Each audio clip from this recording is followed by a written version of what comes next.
football program, for the school, for the whole community. I told the guys I'm always proud of them, and never more proud of them than tonight, and how they came here and fought. And it's a group of guys who believed. I mean, that's where it all starts. Those guys believe they can win every time we step on the field. So I was just super happy for just a whole lot of people. Coach, it's kind of been a story a couple places today. You look at Kansas State and State here.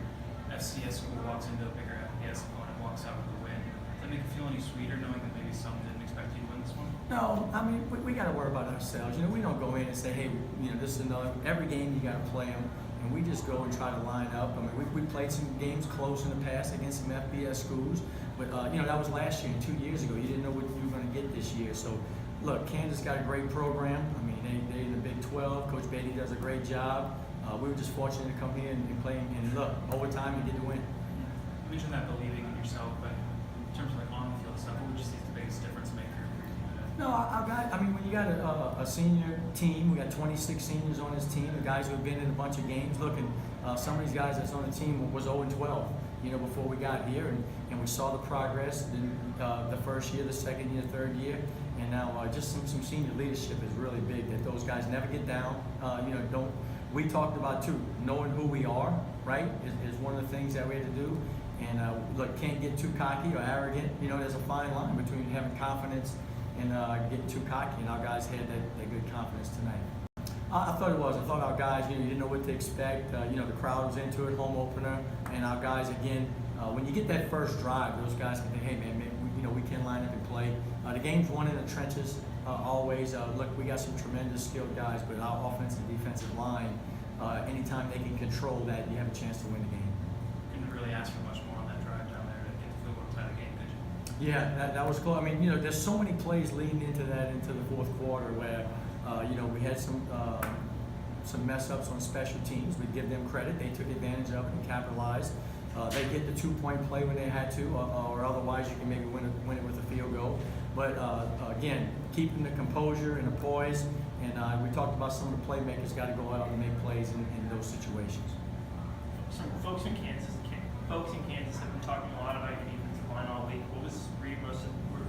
What were you most impressed with about today? Well, I think first of all we kind of got healthy. We were kind of banged up in camp early on. D-line, we had a couple guys missing practices, but we got full strength when you got Sully Lesh and you got Ronald Riley and Kenny Dotson, who's been starting for 4 years, and just those guys up front getting a good push. And I think the other thing is we're able to get some depth there. So when you rotate guys on the defensive line and you can go 6 and 7 deep, that helps you throughout the game. What were your thoughts about that? Well, I thought they had a really good running game. I knew this coming in. They had some new guys on the offensive line that they were trying to get, but they had experienced quarterback and really some good backs. And but again, our guys I thought controlled some things early on. You probably look at some of the stats, could be misleading. They had a couple good runs, and then they had some snaps that were bad, and you end up losing some yards on those. But I thought our guys had a little confidence, and at halftime and being tied, I think it was tied, wasn't it? 10-10 at halftime. Guys had some confidence. They thought maybe they figured some things out, and we can try to get after them in the second half. In the past, you've had some struggles on the outside, whether it be a sweep or a deep pass towards the sideline.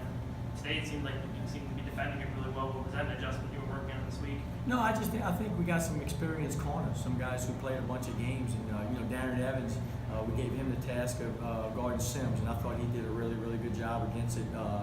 They had some chances, and look, it's a game of inches too. They dropped a couple balls that maybe could have been the difference, but I thought for the most part our guys were around the ball.